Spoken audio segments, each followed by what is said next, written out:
Well, hey everybody, welcome back to another episode of Blakes and Bounds from Studio G, just right behind us. And Dennis, today we are celebrating in a way the 25th anniversary of the implosion for the Kingdome. Has it been that long? It's been that long. The implosion took place on March 26th, 2000. Let's face it, one of the ugliest structures in the history of sports arenas. Right. Don't you think so? Oh, I think it was and pretty you're ugly. a native. You can. Yeah, and I went to it, and I'll share some more information later about it, my connection to it. But yeah, it was pretty ugly. It was gray. It was concrete.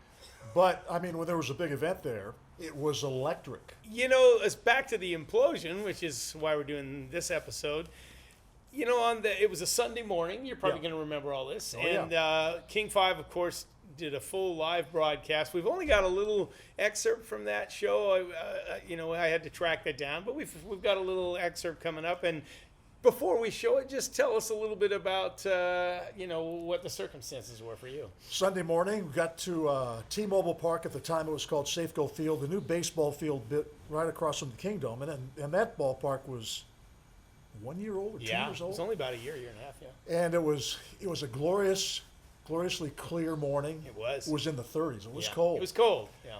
And my co-anchor Gene Anderson and I and all of the great tech people at King 5, we located a place down the left field line, 300 level, right at the end. Right. So we are south of the Kingdome, Okay. southeast of the Kingdome.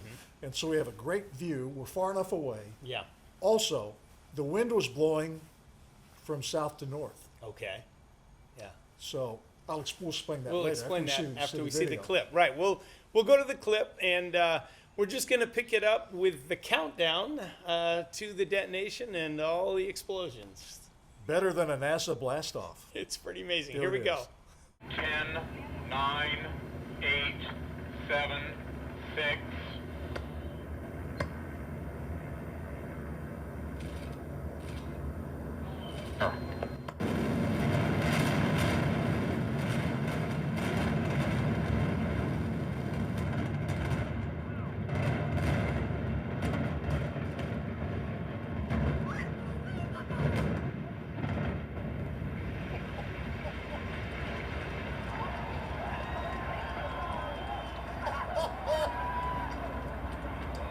Oh, my goodness. That is absolutely the most unbelievable thing I have ever seen. And it did as everyone predicted it would do. It Ah, caved into itself. we're watching all the people from First and Goal and Turner Construction give each other big hugs. Absolutely an unbelievable scene. Up here on our platform, it did shake. You can Oh definitely feel yeah, the explosions. definitely. Our feet were shaking, and I could feel myself shake inside. You know, as I was watching it, Gene, I heard first you hear the crackle of the detonation cord. There's actually a commercial plane flying over the dome right now. Absolutely Someone's an getting a heck of a scene. unbelievable sight to see a completely functional building turn to dust in 15 seconds. Unbelievable feeling to be here and watch this happen. Absolutely unbelievable. We're about to be inundated by this cloud that's sort of coming Well, our way. You know, that cloud is moving so very slowly, but you could definitely see the dust and debris being blown down Occidental. I gotta towards tell you, Safeco. you better take a good look at us now, because I don't think you're gonna be able to see us in about 10 minutes. Hey, Let's Gene go to and Linda Brill, Dennis. who's up in the Columbia Tower. Oh my goodness, this is an amazing picture to see as this dust cloud spreads out. So you can see, that kicks up a lot of dust, a lot of smoke. Right. And we were upwind, so we didn't get any of that stuff. Right. If you were downwind, which was north of the Kingdome, you'd have been enveloped in all that dust and Yeah. particles in the air. Yeah.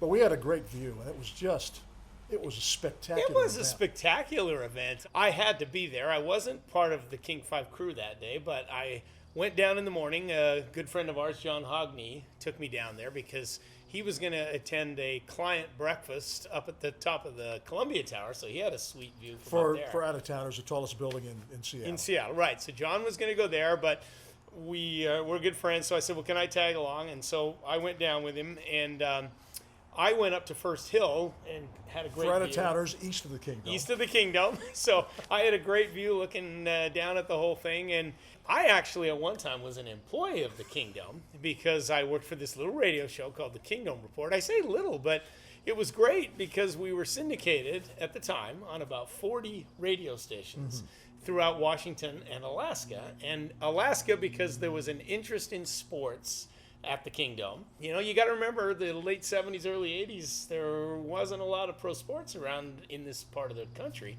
So people in Alaska, they followed the Mariners and Seahawks like crazy. And then the person who created the show was the great Steve Baba.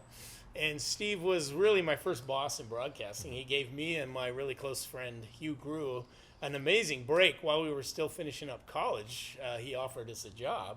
So we got to help write the show, occasionally file a report on the show because Steve would host it. And it was, what a great opportunity. So given that that was part of my connection to the stadium, I just had to go. So before I go any further, why don't we just go back?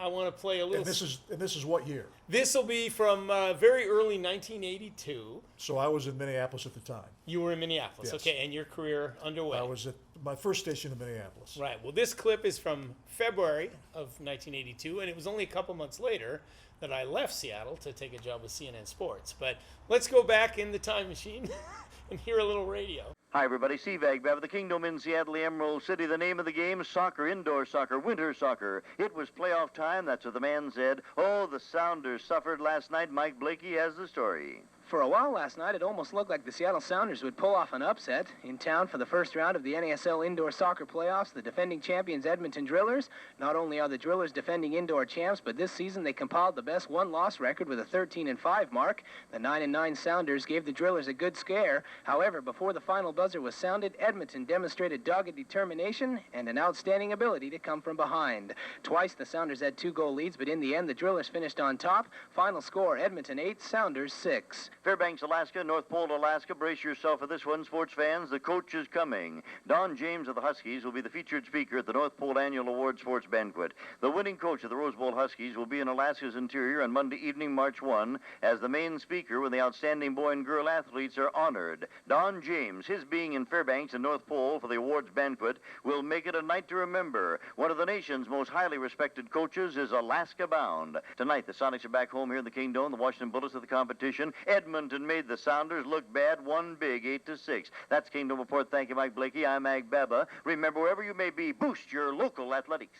Okay, so there's a little bit of audio from a radio show, again, called the Kingdome Report. And then one other connection to the Kingdome professionally for me was I went to CNN Sports, worked there for a while in Atlanta, Georgia. And then when I came back for a sports producer, sports reporter job at KCPQ at Q13. So occasionally I was down at the Kingdome again doing live shots. So if you don't mind, let's take another look at Mike Blakey on TV now. He should have been in front of the camera for years.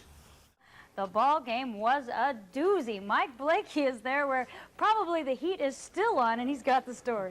Really a historical night tonight for the Mariners, Keith. They won their 7th straight, which is the longest winning streak ever for the club. Also, tonight's come-from-behind win was the biggest comeback in club history. All right, everybody, we're done with looking back at Mike Blakey air checks. That's the last one, promise. One more little thing about my history, though, with the Kingdome. I watched it go up while I was in high school, in fact. Yeah, so I watched it get built.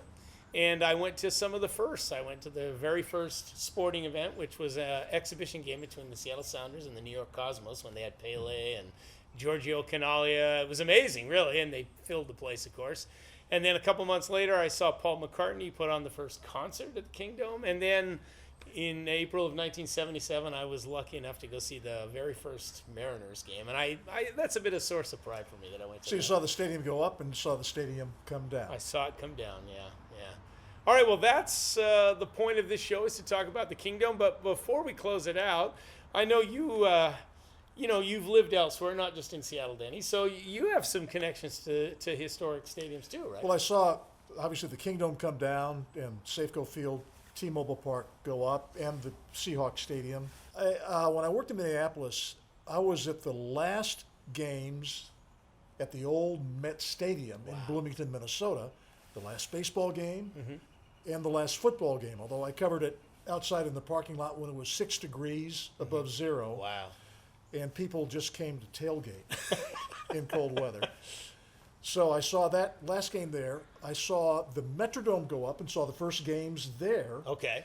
First exhibition game was Cincinnati against the Twins. Okay. Pete Rose was playing with the Reds. Yeah. The first regular season game in the Metrodome. Uh-huh. The Mariners Really? against the Twins. Wow. Wow. And then I didn't see the Metrodome come down, but I have seen a couple of games in Target Field, the new ballpark. there. Okay.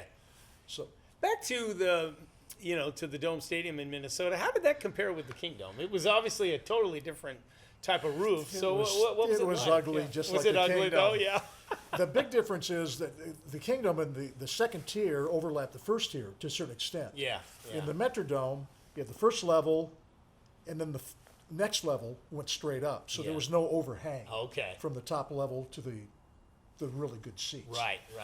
Yeah, the Kingdome, it's weird. It was built to last. That's what's so strange. Even though there were some repairs needed doing, the tiles fell off. But I just remember when they did the implosion, though, that when they were starting to really look at the structure of it, some of those engineers said, wow, this place could stand for a long time if we wanted it to, which, yeah. Oh, why not? Nothing was over 30 or 40 years in Yeah. this. Well, this as society we today. wrap this up, that's really the perfect way to end this, Dennis, because it's been 25 years since the Kingdome imploded. And, it opened in 76 and it was gone in 2000. So the implosion now is further out than how long the stadium actually lasted. My goodness. So that's kind of weird, a weird thing, I guess. Well, the only thing I could say about, despite the fact that the Kingdome could have lasted for years, the stadiums in its place Yeah. are spectacular. I agree. They're beautiful. And In fact, maybe- I used to lobby that we needed new stadiums. I did. They're both fantastic. Football stadium is a great place to watch a football game, and the baseball stadium is one of the best in baseball. My good friend Dick Bramer, who did the Twins for many, many years, Yeah, broadcast. said his second favorite stadium was T-Mobile Park. T-Mobile Park, yeah. All right, well, we'll head down there again soon as we wax nostalgia on stadiums here. Baseball is almost here. Baseball's almost here, everybody. Stay tuned. We're going to talk a little more about that in a future episode. And for now, we're gone. We're gone. See ya, just like the Kingdome.